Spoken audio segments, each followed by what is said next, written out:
Good afternoon, and thank you to those of you who are joining again for another session. We are now beginning session 2 of the REACH webinar series, which is being offered in conjunction with some funding we received from the Canadian Paralympic Committee. So we're very thankful to them that we're able to offer this series, and we're excited to see where it can go.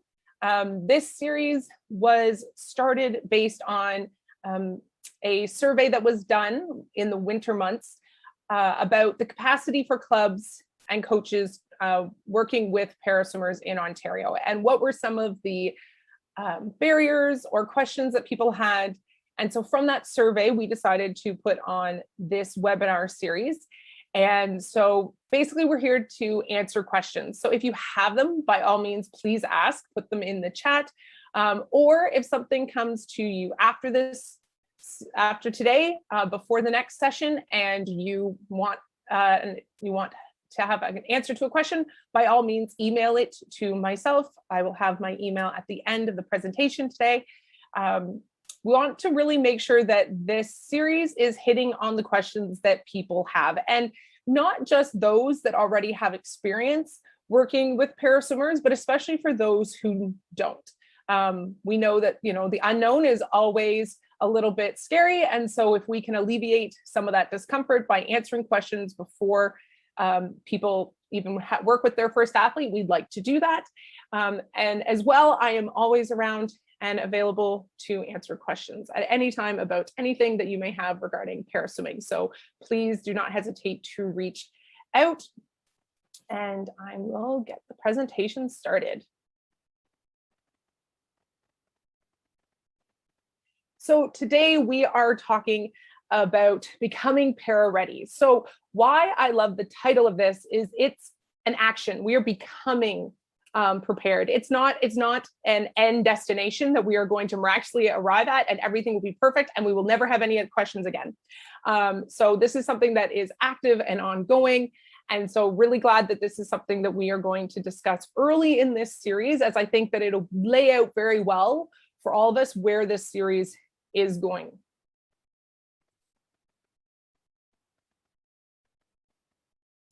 So for those who do not know me, my name is Darda Sales. I am the Paraswimming Development Coordinator working with Swim Ontario. I am a 4-time Paralympian. I swam at 3 Paralympics. I won a gold and a silver medal. I then injured myself and moved out of the sport and began playing wheelchair basketball in what was supposed to be a retirement sport, but I'm still a little competitive. So things took off, and I represented Canada at the 2016 games on the hard court. I'm also a PhD candidate at Western University, and my area of research is in paraswimmer development. So kind of the area that I'm working in is the area that I'm researching. So it's really nice to be able to take that theoretical academic realm and put it into the practical. And I'm really excited to see how that's going to continue to develop. I am also a coach. I have been coaching for approximately 15 years now, on and off. I have worked with athletes with impairments, and I have worked with athletes without impairments. I've worked with every age group from development 8-9-year-olds up to national qualifiers. And so everything about sport I love, and swimming was my first love. And so I'm very excited to be able to be working in this realm and to be helping to improve paraswimming in this province and being able to be a resource to those who have questions about anything that has to do with paraswimming. So a little bit of background on integration in Canadian swimming. So back in 1993, Swimming Canada was the first national sports organization to become integrated, meaning that they took over the governance of swimming for, at that point, it was Swimmers with a Disability, SWAD, and took over that program from the different disability sport organizations that were functioning at the national level in Canada, and kind of brought them all together under the Swimming Canada umbrella. As time has gone on, competitions are definitely one thing that has become more and more integrated. We are now seeing that all of our national level competitions are integrated, from trials to swimming championships, Easterns, Westerns, And then it trickles down all the way to development meets now are integrated. Around the same time that the National Sports Organization became integrated, more and more swim clubs started opening their doors to athletes with impairments throughout the 90s. And I can say, as a swimmer who came through my development at that point, that was my experience. I started in a program that was specifically for swimmers with a disability, and then moved on as I developed my skill and my self-confidence, moved on into an integrated swim club environment, which was great for me. The one reason why I have a position and something that we are working on this is that our numbers of clubs that are integrated or have swimmers, para-swimmers on them is still quite low. In the 2019-2020 season, only 32% of clubs in Ontario had a registered para-swimmer. Some clubs have multiple para-swimmers, but some only have one. So we're trying to see how we can help clubs to build a space for para-athletes to move into those clubs. And we recognize that in order to do that, we need to be supporting the coaches and the clubs. So that's what this series is about. So why might our numbers be where they are right now? Well, I think there's some confusion around what it takes, what it looks like, what's the commitment. I think that there's a lack of confidence in identifying what the integration policies are and what do they mean and how should they be implemented at the local level. In any kind of sport or policy implementation, it tends to start at the top with the National Sports Organization say, this is a great idea, go and do it. And then don't necessarily have a lot of resources that trickle down to the club level to actually help with that initiative. And so what does it really mean to clubs and what does it look like? Some other things people talk about is a lack of time. I understand people are busy, coaches are busy, clubs are busy. So we just don't have time to fit this in. A lack of knowledge of disability.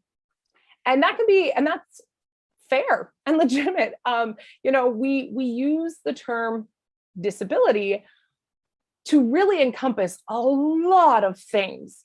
There's over 150 different diagnoses that fall under the title of disability. So I think it's fair to be nervous or have a lack of knowledge of different disabilities. And I don't think that it's necessarily important that as a coach, all 150 of those disabilities and what it means. But what is needed is an open mind and a willingness to learn and to gain the knowledge for the individual athletes that you are working with and their functional abilities. And a lack of capacity. Again, if we don't really know what we're doing and we don't have the time, do we really have the space? All of these things come up when people are talking about reasons why they might not be offering an opportunity right now to para-swimmers. So there's a bunch of other barriers that can come up when looking to have an integrated program. So some of them, barriers around promotion. People don't know that clubs offer programming to para-swimmers or might be open to the idea of working with para-swimmers. Maybe some of their means of communication aren't necessarily accessible to everyone, or inaccessible websites that aren't readable by audio programs such as JAWS that allows individuals with visual impairment to have the screen read to them. If websites aren't set up appropriately, that can be a barrier. Incomplete information. If people aren't explicit about what their programs are willing to offer, then the average person isn't going to know, and they're probably not going to ask. So if that information isn't there, then people aren't going to be able to access that. And limited communication between healthcare professionals, social workers, parents, coaches, and athletes. Communication is an interesting thing I find. In this day and age, we have so many different methods of communication, and yet sometimes our messages are still lost. So working on ways in which we can improve how we get what our thoughts and ideas are out to others is definitely an area we need to continue to work on. People bring up barriers in programs. It's going to cost too much. That our facilities aren't accessible. And I would say, we live in Ontario. We have the Accessibilities Act in Ontario. that is supposed to be, fully implemented by 2025. We're in 2021. I can tell you as an individual who lives with an impairment that there is definitely areas we still have a lot of work to do. But I also think that there are ways to work around this as well. If we get creative. Creative is kind of the key when it comes to paraswimming. How can we look for solutions instead of problems? If we're looking for solutions, we tend to find them. If we look for problems, we tend to find them. Barriers also include coaches' attitudes and their confidence level. Coaches unaware of what to do or not willing to try. And I think that what we need more than anything is we need coaches willing to try and to admit that they don't necessarily know it all. I know that coaches like to put out this idea that they are the experts and they have it all together. And then when you have an individual who doesn't fit your typical mold come into your program, it kind of can throw that off. And some coaches aren't as gracious with that as maybe they could be. And I think that's something that will be an ongoing thing, because that's a culture shift, not just a separate issue or an issue connected to the inclusion of paraswimmers. Equipment isn't really as big of a barrier in paraswimming as it might be in other parasports. That's one of the beautiful things about swimming. You need a swim cap, some goggles, and a cap, and a suit. Oh, sorry, I said that wrong way. You need a swimsuit. Please wear a swimsuit. And that's about it. Once you're in the water, it's freeing. And that's one of the beautiful things about it. There's other barriers about building, program capacity. Availability of interested coaches. You need a champion. Coaches, you need someone who is willing to see this as a way to improve themselves as a coach and to improve the club, and be able to take on this challenge and see it as such. No budget for a para coach. I would argue that you don't really need a specific para coach. You need a coach who's interested in learning new and different ways in which to engage in their craft, and that when they do that, it actually benefits all swimmers that you work with. Education, volunteer support, athlete ratios, not knowing any local disability sports organizations. These are all different barriers that are brought up when people are discussing why perhaps their programs don't have paraswimmers. So when we're coaching in the parasport context, overall, the same principles apply. In the water, minimize drag, increase propulsion. At the base of it, that's what we want to do. Some athletes come in with different balance points. They come in with different, they come in with different functional abilities, but at the base of it, we want to do the same thing. We want to minimize drag and we want to increase propulsion. There are some differences. I think we need to be, as Laura was saying, if you were in the last two sessions, when people say that they're colorblind and they don't see color, when you do that, you are minimizing the experience of the individuals who do have color. It's not that we want everyone to function the same or everyone to look the same. What we really want is that people are willing to accept difference and see it as something beautiful and something that is to be valued. So when we look at working with para athletes, there is differences in their context and in the culture that they experience. But I think if we see it as a positive thing, then it can add benefits to ourselves and to our programs. Ongoing learning and being creative. As I said, being creative is the key to working with athletes. Thinking outside the box and finding new ways of doing things. It can be refreshing for all coaches and all athletes that you work with. Assumptions and attitudes.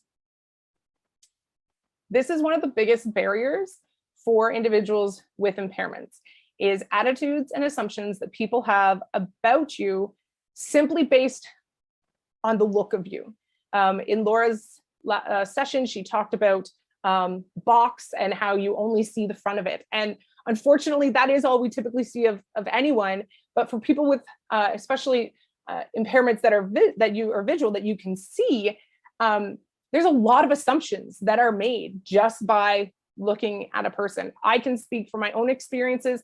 I am a right leg above knee amputee, and sometimes I use a prosthetic and I walk, and sometimes I sit in a chair and I roll. And I can tell you that I have distinct experiences that are different based on whether I am standing or whether I am sitting, based on the assumptions that people have of my abilities. And I think that we need to try, we can't say we're going to get rid of all assumptions. I think that that is an unrealistic expectation, but I do think that we need to be trying to be aware of what some of our assumptions are and to challenge those by getting to know the individuals and what they can bring to a program. Advocacy, Laura touched on this as well. When you're an individual with an impairment, you are constantly having to ask the world to adjust for you, and constantly having to ask for your needs to be recognized. And that can be exhausting, but it's kind of a piece of our lives for right now. And if we can get more people to have open minds and positive attitudes, hopefully we can maybe eventually decrease the amount of advocacy that people with impairments have to go through in their daily lives. When you're working with para athletes, definitely I believe that more collaboration is definitely needed. I think that these athletes, they know their bodies better than anyone else, and they are able to tell you what they need. And so if you're willing to be a coach who is open-minded and is willing to admit again that you might not know it all and ask the athlete what they feel their body can or cannot do, or how this is going to work for them, it can go a long way to having a positive coach-athlete relationship. And professional coaching knowledge. You do need to know about a few things that are a little different in paraswimming that we'll talk about a little bit later, things like classification and things about disability as well. If you have a basic understanding of disability, of a specific disability that your athlete is experiencing, then you can help them. Then you can help them through your coaching as well. And you can have some background knowledge and feel a little bit more confident about your interactions. And you need to be flexible. So adaptive leadership and coaching, things like with anyone, things are not the same necessarily one week to the next, or even one practice to the next. So when you're working with individuals with impairments, particularly those that might have fatigue, fatigue is part of their impairment. One practice they might be doing great and do every single thing that you ask, and the next practice it might look a little different for them because they've had a hard day at school or whatnot. And so having to be able to adapt not only your expectations from day to day, but also your leadership styles. But again, when you do these things and we think of them as just improving our overall coaching skills and abilities, and not necessarily just focus on this one or two athletes, I think we just become better coaches in general. So let's do integration better. So as I said, 32% of clubs were integrated in the 2019-2020 season. How can we do better? And one of the big things is that coaches and organizations just don't know how to do better. And so this is why I'm very excited about this tool that we're going to talk about today. So this resource is designed so that there are the 10 Ps for organizational readiness. So this is a tool that clubs can use to identify areas that they can make improvements, or where maybe more thought and consideration needs to be made, so that they are ready should an athlete with an impairment come into their club or onto their pool deck. So it is, the big thing about this tool is it can be a little bit overwhelming, which is why I want to go through this in this presentation. There's 10 different areas to think about, and there's different points under each of these areas. But the big piece that I want to really emphasize today is that small changes and making people aware of what you're doing can go a very long way. It is not the expectation that overnight your club is going to all of a sudden miraculously be completely open and accessible and integrated and all of those things. That is not what the ask is. The ask is that you take it into consideration and find maybe one small thing that you could work on with your club in the next month. What is one small step that you can take? And this tool can give you those steps to start considering what your club could do. So I actually want to take us just a little bit further, and this might be a bit of the academic in me coming out. But when we talk about integration, we are talking about basically the assimilation of individuals. So a paraswimmer comes into your program and they assimilate into your club. They just fit in to a program. And the expectation is if they can fit, great. And if they can't, there's the door. That's what integration is. And that is what we see a lot of currently in some programs across the country. We have majority of our paraswimmers are what are considered higher functioning. So these are athletes that can fit within a program quite smoothly. They need very few modifications. And in many ways, you might not even notice that they even are a paraswimmer within your program. What I am asking is that we take it a step further and we go towards inclusion. So inclusion is when clubs make an effort to ensure that their programs are welcoming and accessible to paraswimmers. So what this means is that clubs might need to be willing to make some small changes for the inclusion of paraswimmers and their experiences. And the thing is that we don't just want people to be token. We don't just want them to be able to be there to say, yep, we have a paraswimmer. We want them to be engaged in the club. We want them to feel that they belong, that they're important. And it might take, especially if we're looking to support an athlete that has maybe some higher functional limitations, that they are still welcome within our club. Excuse me.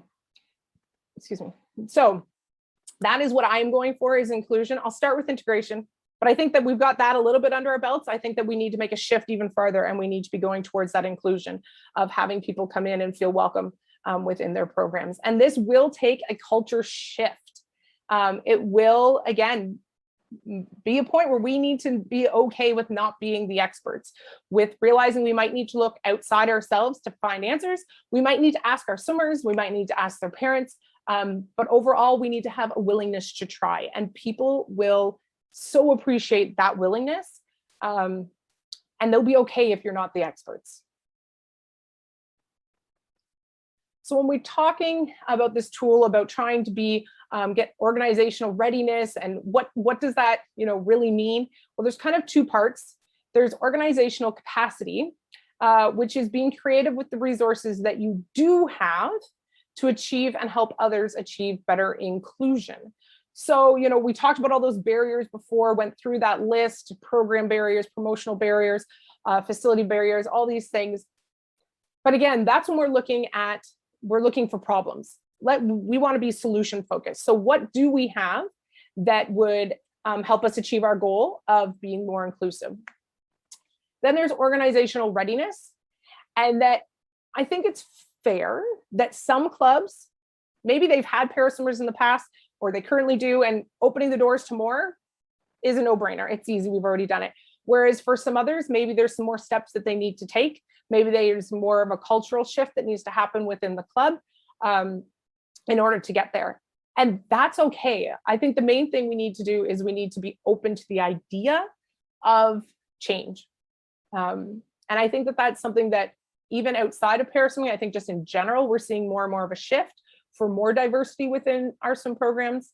And paraswimmers are just one piece of that. So this document that we are going to look at, it is the Becoming Paraready document, and it was put out by the Stedward Center.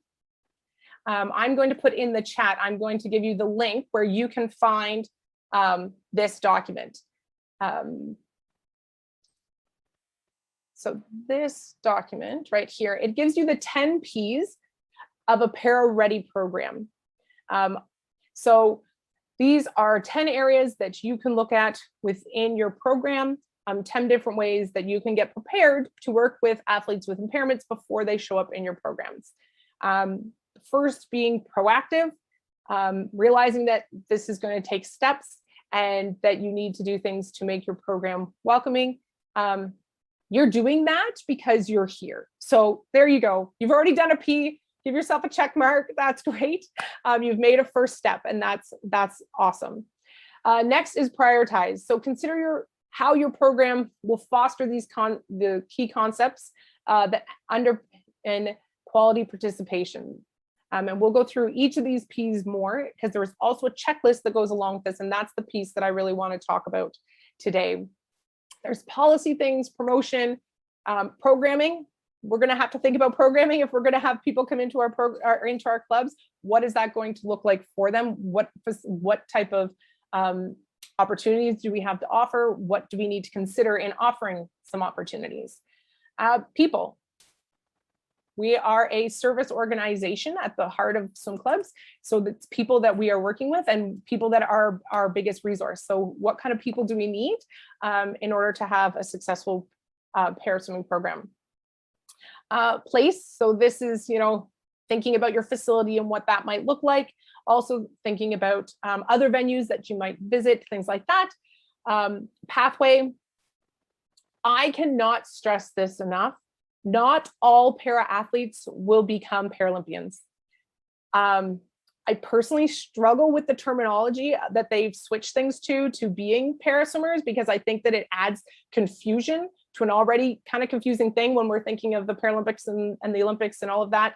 But ultimately, in the same way that not all mainstream swimmers are going to become Olympians, not all para athletes are going to become Paralympians, and that's okay. And so we need to be giving opportunities for those that are swimming for different reasons.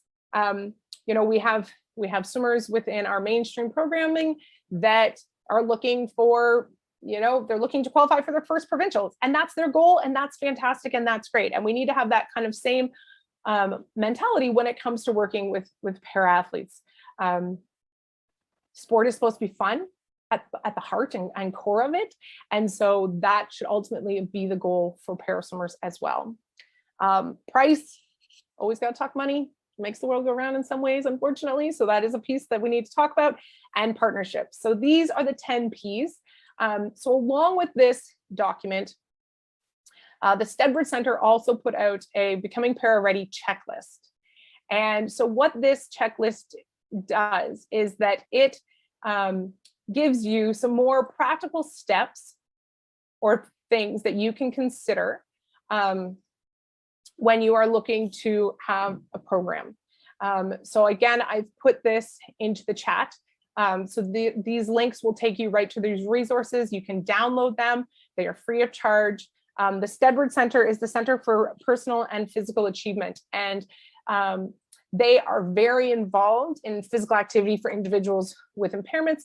And so this is a really great resource that they've worked on from both a practitioner point of view as well as a researcher point of view. So it's got both of those qualities in it, which I think is really helpful when people are looking to make improvements in their programs. Sorry. All right, so we've talked about being proactive. We're here, we're talking about it. Good job. So the next P is prioritize. And so we want to look at this being something that's important to our programs and something that we spend time on. So one of the pieces of that is what is quality participation. So there is the quality participation blueprint that has been put out. And this is based on research that was done with individuals with an impairment on how do they participate in life. So there are portions of this research that was done on education and employment and sport and physical activity. And one of the really important things is that you can use, again, another document, another tool to help improve your programming and what it offers. So this is under the Canadian Disability Participation Project. That's what CDPP stands for. And I've put the link in the slide here if you want to go and check out about more of their resources. So this blueprint that they have put out, again, it's kind of like this this Becoming Paraready resources that we're talking about, it has both kind of the high level theoretical stuff, but then it also has audit tools. It has checklists that you can go through and you can actually score the different areas of your program. And what this is all based around is the 6 key building blocks of quality participation. So what is it that people need to feel that they want to continue to participate in a program? So there is belonging, the feeling of being part of a group. So this is being included in as many different areas as possible. This is not feeling like you are on the outside looking in, not feeling like you are tacked on to the side of a program, that whole integration idea. This is about being included into the group and feeling like a valued member of that group. Autonomy, having the ability to make choices. Mastery, experiencing success. Again, we need to make sure when we are talking about para athletes that success is going to look different for each and every one of them. And again, we are not constantly focused on high performance. Do we want high performance from some of them? Absolutely, but we have to be realistic. It's not going to be for everyone, and that's okay. Challenge, feeling appropriately tested. When individuals with impairments come into programs, sometimes people are worried about pushing them too far, making them feel too uncomfortable. But if we don't push athletes enough, then they get bored and it's not really their thing anymore and they'll leave. So making sure that we are testing them appropriately. Engagement, feeling like they are involved, that kind of goes along with the belonging one as well.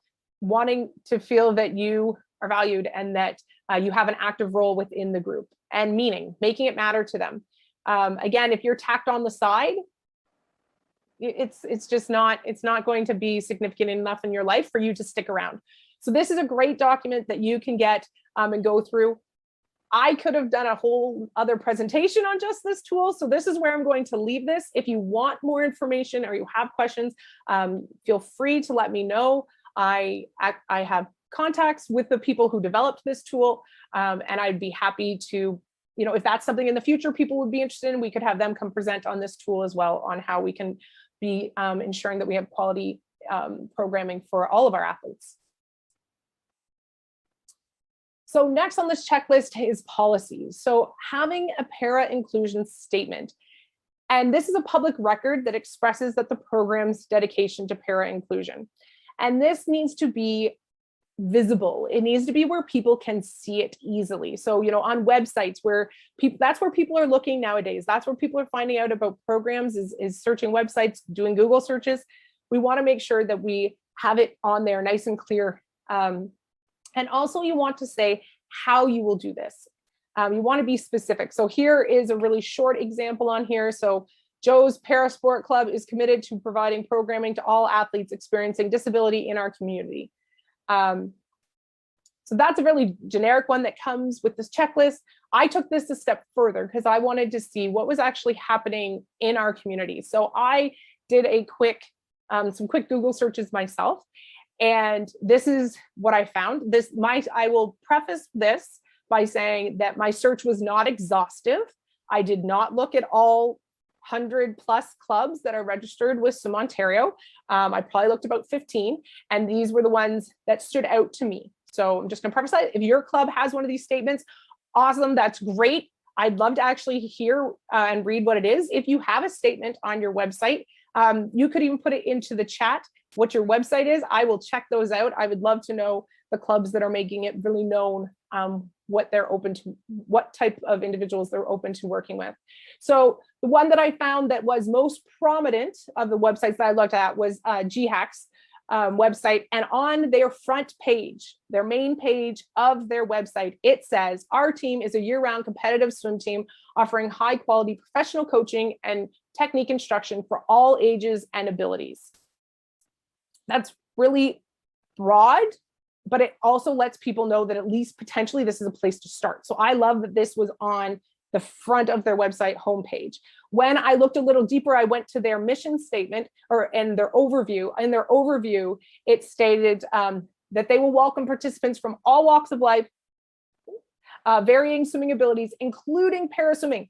They were very specific that paraswimmers are individuals that they are wanting to work with, and they put it within their overview. If I am an individual looking for a program and I find this, I'm going to feel like this is a place for me. This is where I can go.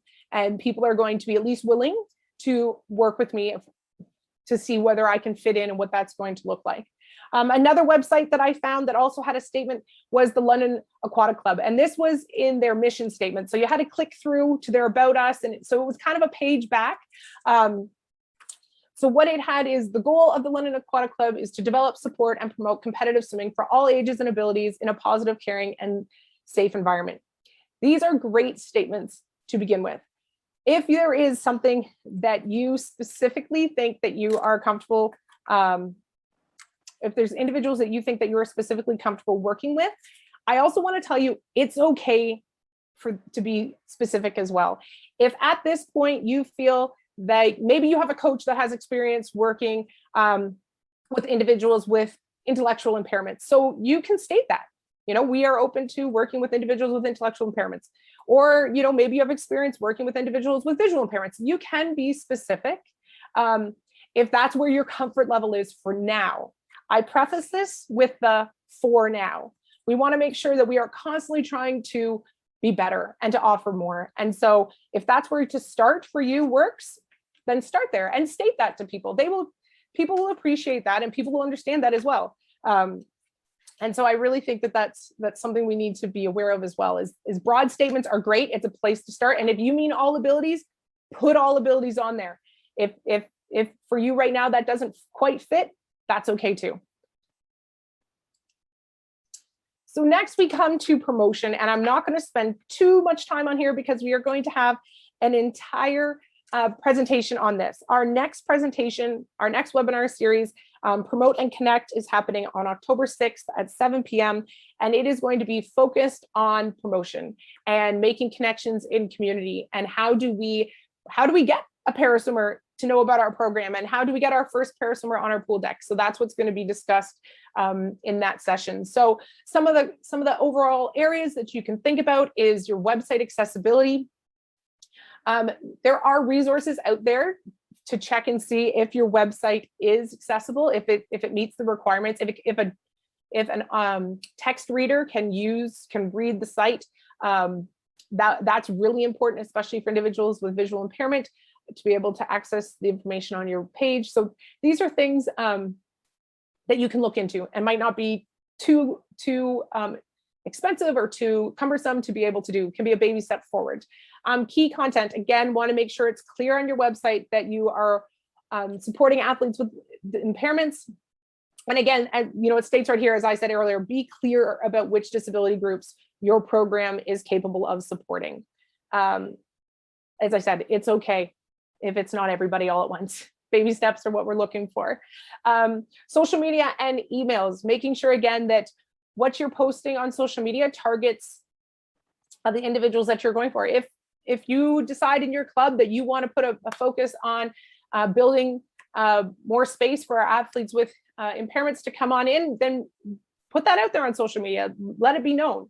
And make sure that the images that you use for your clubs does depict the diversity within your club. And that's not just for swimmers with impairments. It's also for if you athletes of color or different ethnic backgrounds or all of those things. We want to make sure that we have clear representation.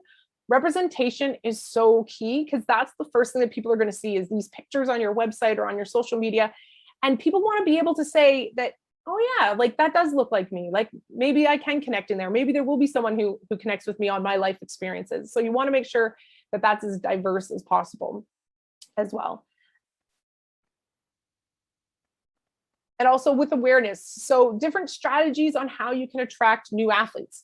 You can have try-it days. You can have tryouts. Maybe, some clubs do summer teams that are a little less intense and might be a good starting point for someone. Maybe that's where you put a focus on offering opportunities to para-athletes. I run a program with the London Aquatic Club, and it's the para-swimming program. And this summer, we finally got some lane space outside. I was able to get some swimmers back in the pool, and it was great. And we had some new swimmers come out that I hadn't met before, and the program was able to grow. And maybe for some people, it'll just be a summer thing to start with, just to get their feet wet. sorry, the pun, but a place to start. So these are different things that you can do to get your programs up and going. And programming, again, programming is such a big part. It's everything that we do. So what are some of the things that you need to consider when you're working with athletes with impairments? Access to equipment. Again, this is taken from the 10 Ps checklist and is for all sports. So it's non-specific. In swimming, again, one of the beauties is we don't need a lot of equipment. And if there is some things that your athlete might need, let's say to get into the pool, let's say they need a lift, or to get out of the pool, they need a lift or they need a ramp. Those are things that your facility should be offering, and you just need to ask. So I know that a lot of times some of the lifts to get in and out of the pool, they are portable. So they're kept in like the storage room. But if you asked your deck supervisor, they would be able to go and get that for you. But again, the beauty of that is that's something that the pool is having to store and not necessarily your program. Ratios, I would say in swimming for paraswimmers, ratios you need to have small ratios at the beginning when athletes are learning to swim. So if your program runs a learn to swim or a development level, you might need to have some different ratios with para athletes that might need a little bit more support as they're learning those basic skills. But once a para athlete is competing, is more confident in the water, is more confident in themselves, more confident in their skills, by the time that they are competing, majority of para athletes, the ratios aren't any different than the rest of your programs. I will say that at the beginning it can be a little more intensive, but once they are competing and in that point, you can have a para swimmer within most groups within your program, just with some minor modifications to what the practices might look like. But I think that this example here is a little more for, again, all sports. So I would say in swimming, it's actually not, the ratios aren't that intensive when you get in higher levels of competition. And again, when we talk about modifications to practices, it doesn't have to be too intense. It needs to be to the level that the athlete needs and no further. We don't want to over modify things. We want to make them as comfortable and again, as included in the program as we possibly can. So on with the modification thing, the next part of that is level of integration and inclusion. Programs can have different levels of integration. It doesn't always look the same for every individual or for every program. So in fact, I want to talk about the inclusion spectrum. So the inclusion spectrum says that how much does a program need to be modified or not to meet the needs of the individual? And again, it is for the individual's needs, not the program. So you're making these modifications or changes or how you're offering things based on the needs of the individual. So if we start at the bottom of this diagram, it's a separate activity. It's completely alternative. It wouldn't even be swimming. So this is what's happening. I guess we could say it would be happening right now if we have a club that does not have a paraswimmer, then it would be a completely separate opportunity. But if you're looking to be more open and have opportunities for paraswimmers, you're going to be in one of the other three areas. So the next area, if we go to the top, is open. So everyone can play. So this would be that the program is set to the level of the lowest common denominator. So everybody can participate in this program.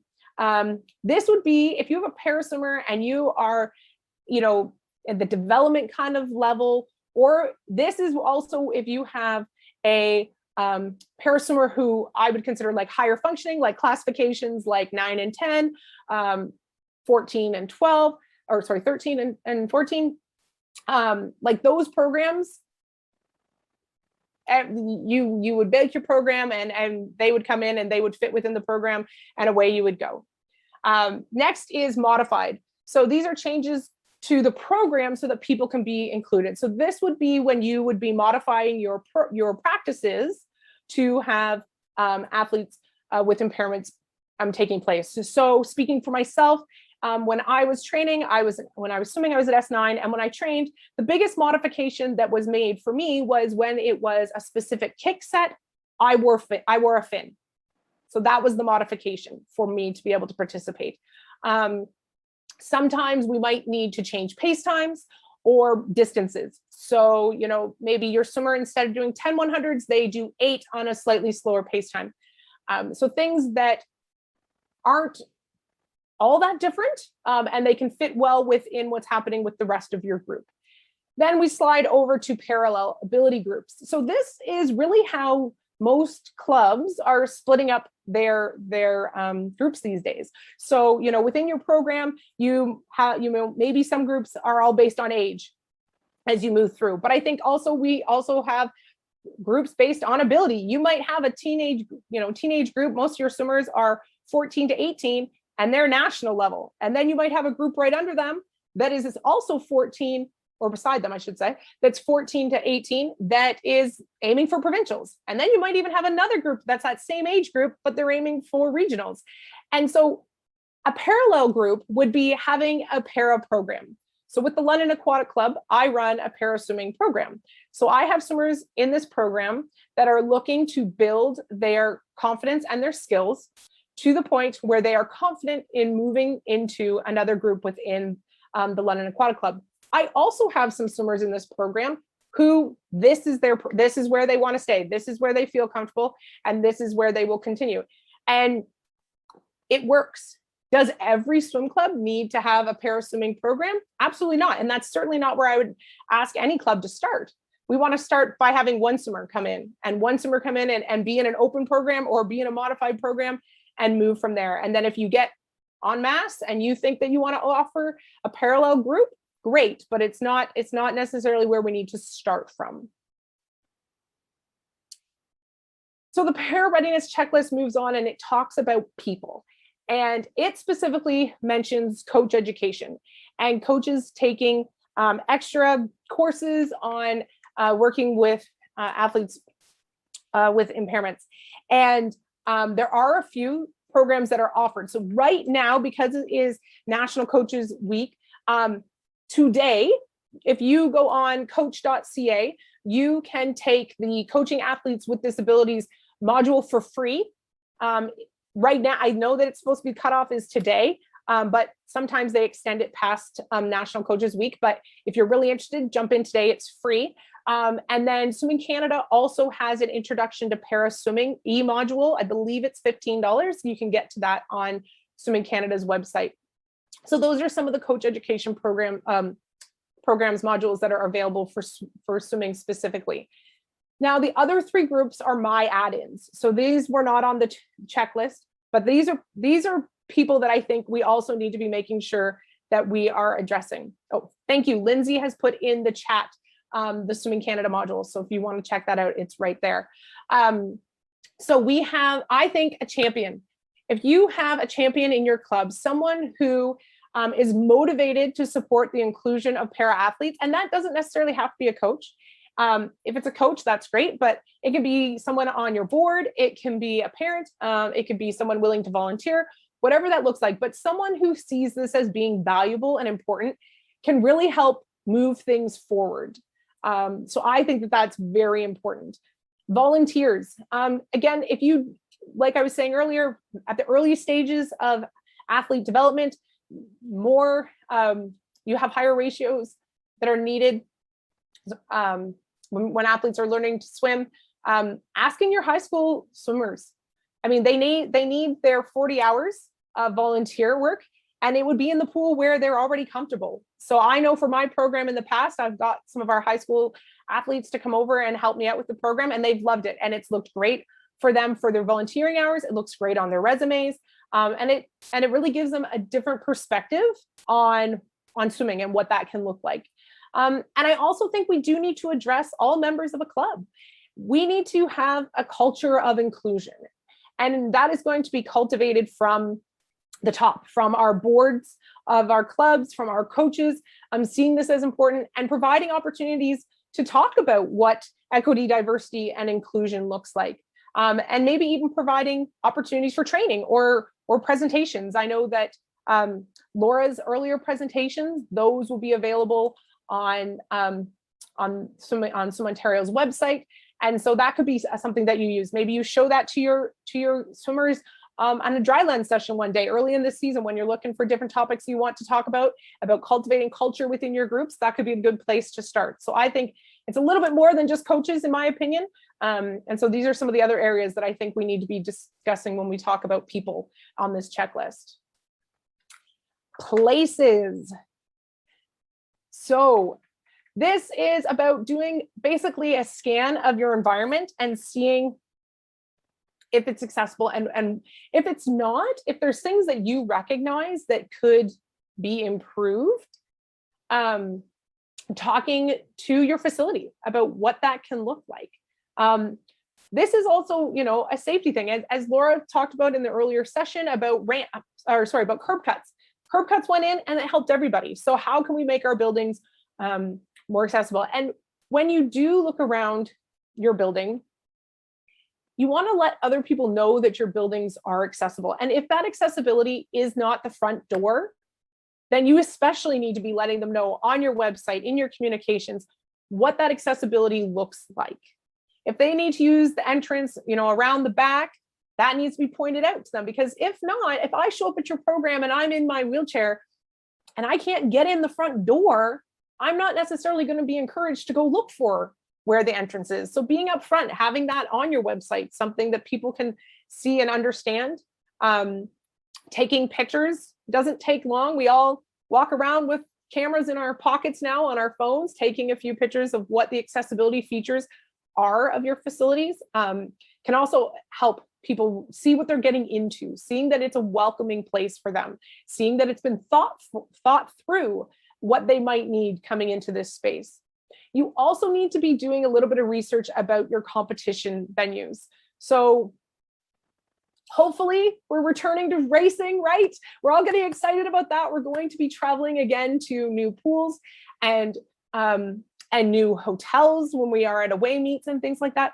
What is the accessibility of those places as well?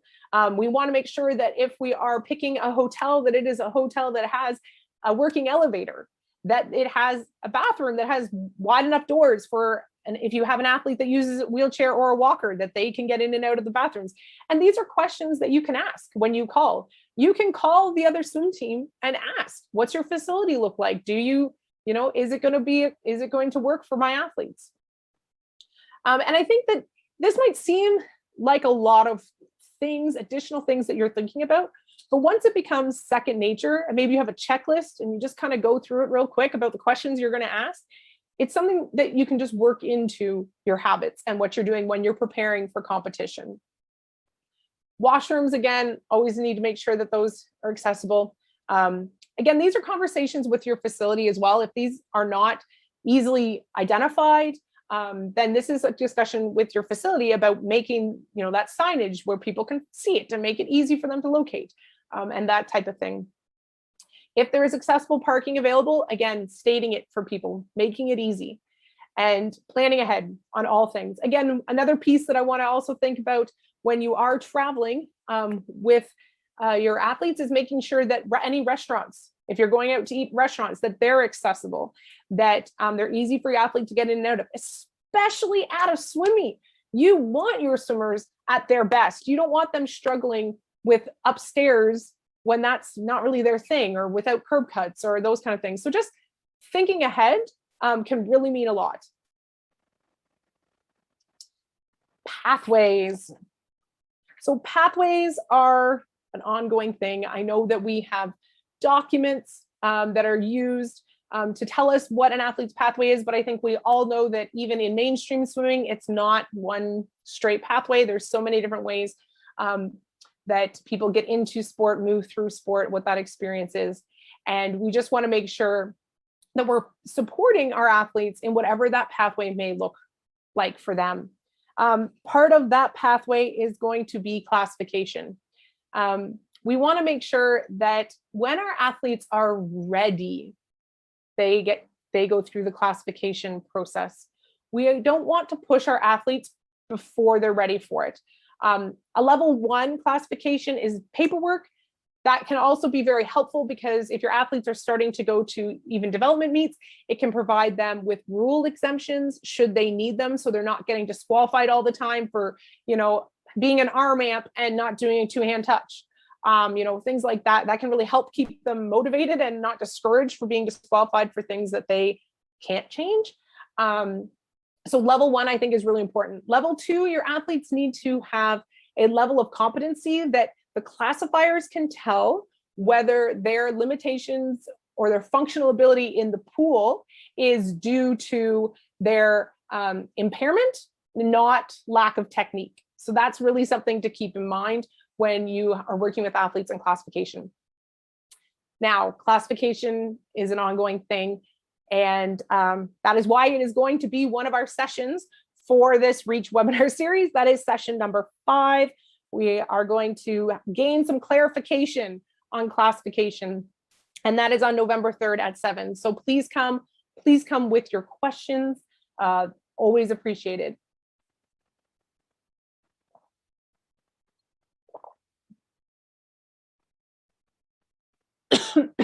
Sorry. So again, with the idea of inclusion, we want to make sure that para athletes and their families have an opportunity to be members of your boards. If they sit on their board, some of these things that we're talking about can be thought of at the highest level right away. It can be brought to attention when in the planning stages, which can make things smoother later on. And support team involvement. There are individuals with impairments that have no support teams, and there's some that have very broad support teams. I want to make sure that they have an opportunity to be involved in different ways. And not listed on here, this talks about committees and other specific roles, but I also think that support teams might need the opportunity to provide input to coaches. So if you're working with a swimmer with an impairment who you're just not sure how far to push them or what their functional abilities are, whatever, you can ask to talk to their support team, whether that is a parent, it could be their physiotherapist, it could be a speech therapist, it could be an occupational therapist, it could be their doctor. It's okay to ask for more information because people know that that's going to ultimately help them in their swimming, and they'll be willing to give that to you. The other thing that, I'm just checking my notes real quick here. The other thing about classification that I wanted to let people know about is that we are planning a level 2 classification opportunity at the end of November. More details will come out about that in the coming months, but if that's something that you can put into your planning, as well as there is a level 3 classification opportunity the first weekend in December in Saskatchewan. It has been 2 years since we've had a level 3 classification opportunity, so there's quite a few athletes that need it. So this is another opportunity that you can begin to think about if you have an athlete that is in need of a level 3 classification as well.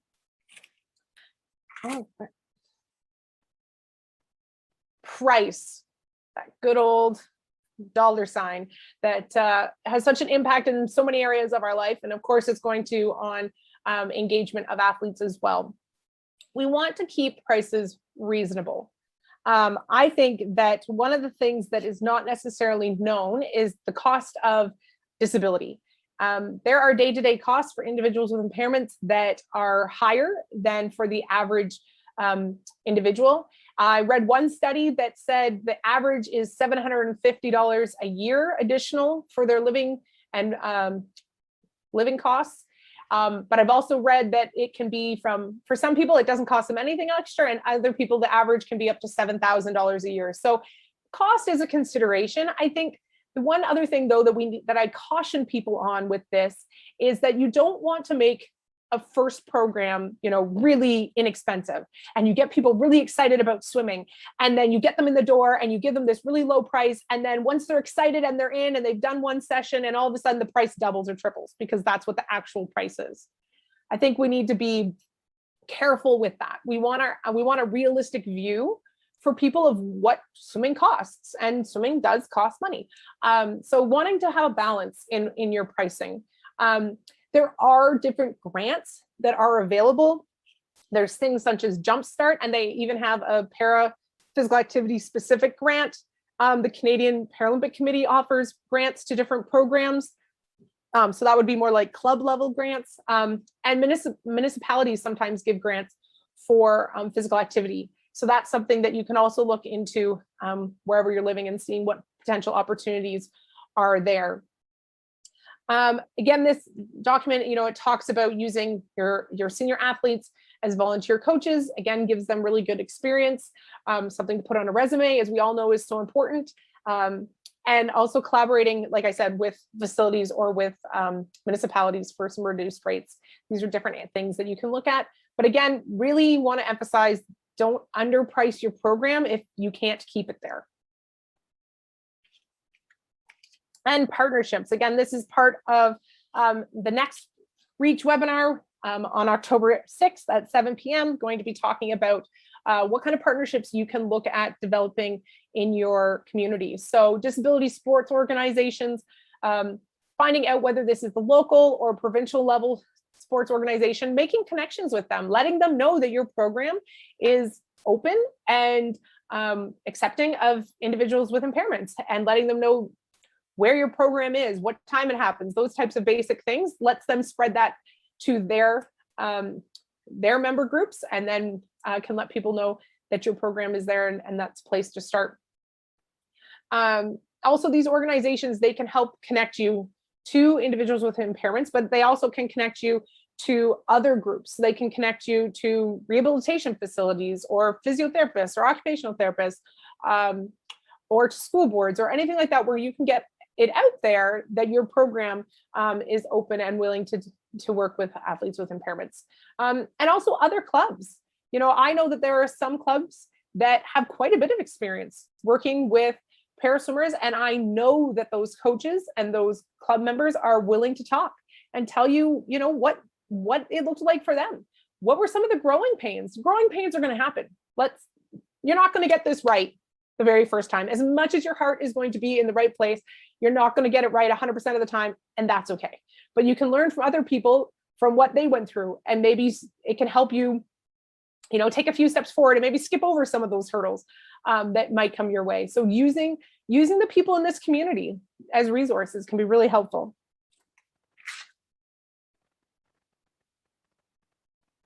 So when you are looking at being engaged in paraswimming, there's kind of a continuum of where you can kind of sit. If you're getting ready, you're thinking about things, you're working through some of these checklist points that we just talked about, the first step I would say is to look around your community and what's already being offered. So maybe you can be a connector. So if somebody contacts you looking for an opportunity, and right now it doesn't work for your club, you can tell them where they can go for a club that is currently offering spots for paraswimmers. In order to do that, though, you need to do your homework. You need to be aware of what's out there. So that's something that does still take a little bit of effort on that.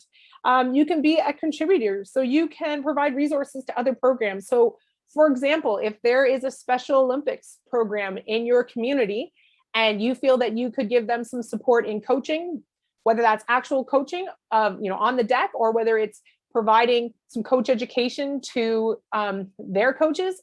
I know in Special Olympics, a lot of the time, those coaches are volunteer parents who don't necessarily know a lot about swimming, but they want to be there for their child.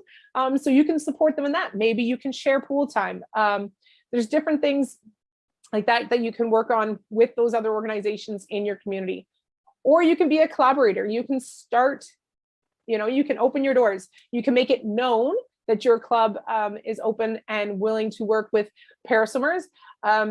If you get the numbers and you want to do a specific para program, that's great. But again, as I said earlier, that is not necessarily where everybody is going to start, and that is completely okay as well. I also want to hesitate on here for just a second, right here, this total readiness piece. I mentioned this earlier, but that's a myth. Like, you're never going to 100% know everything. You're never 100% going to have it all ready, and you're going to do the best you can, and then something's going to happen. And that is okay. We want to work towards this. We want this to be an ongoing thing of making clubs more open and accepting to all individuals, and in this context to paraswimmers. So people will be appreciative of the opportunities and they will forgive you of any slip-ups. So you can be working towards readiness or mostly there, but please don't think that there is an end line, or this perfect gold medal you're going to get at the end, because something might always happen. So just working towards it is what we're looking for, in my personal opinion. So that is the checklist. It was a lot of things. If anyone has any questions, by all means, put them into the chat, or you can unmute and we can chat as well. I do again want to let you know about the next webinar series sessions that are coming up in the future. They are they're all great. And the one thing that I'm really excited about these is I got to speak in this one, but it's not just me talking. I love to talk, as you kind of probably picked up on, but I wanted to bring in people who have expertise in these different areas.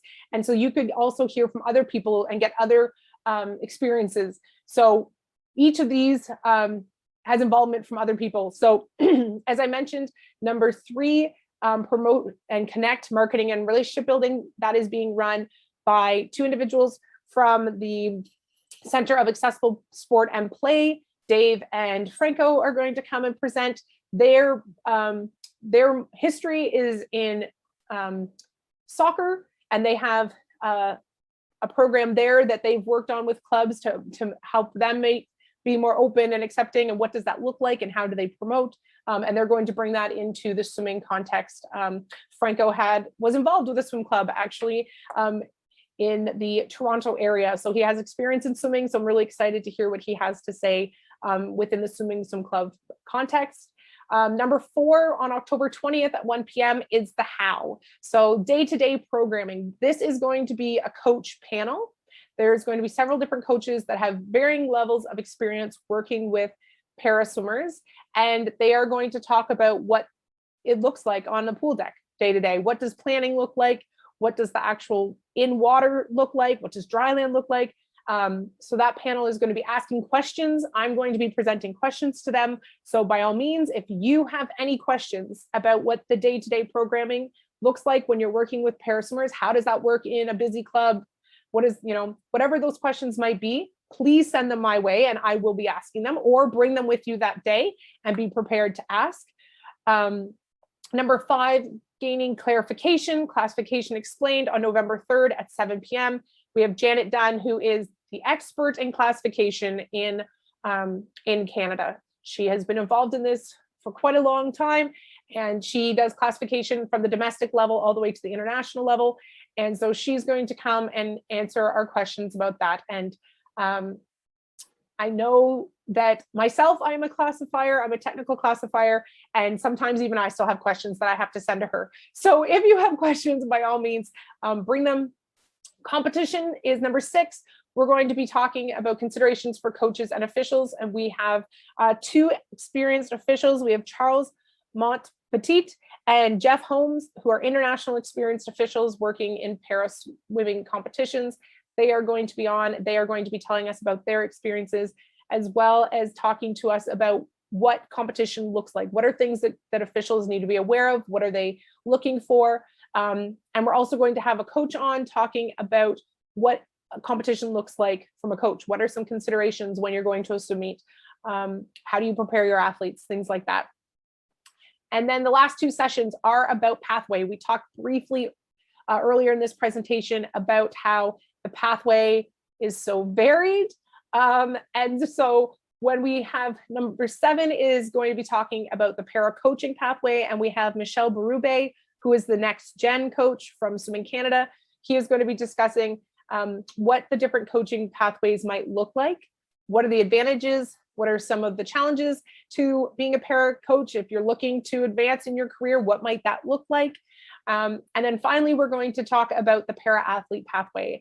On December 15th at 7 p.m., we are going to have some para athletes on to discuss their experiences As well, I'm going to be discussing briefly some of the findings from my PhD work on what this pathway looks like and what can we as coaches do to influence that pathway. So that is what we have planned for this fall. I really hope that you will tune in to those sessions, bring your questions, and invite anyone who's interested in paraswimming in general. If you have new coaches that are looking for PD points and want a new experience or want to learn about something a little bit outside of what the regular coach education modules kind of look like, by all means, send them this way. And again, we are trying to reach people who both have experience in paraswimming, but also, and especially those that don't. We want to answer those questions. So I hope by all means that this was helpful to you. Please do find those links in the chat for the documents that I was talking about, the 10 Ps of Paraready program, the checklist, as well as the 10 Ps explained. By all means, use that, take it to your boards. It can begin some conversations. And again, I want to emphasize, you do not have to have all 10 Ps checked off tomorrow. Steps in the right direction are what we are looking for. So I thank you all very much for your time on a Sunday afternoon. It's been lovely to spend it with you.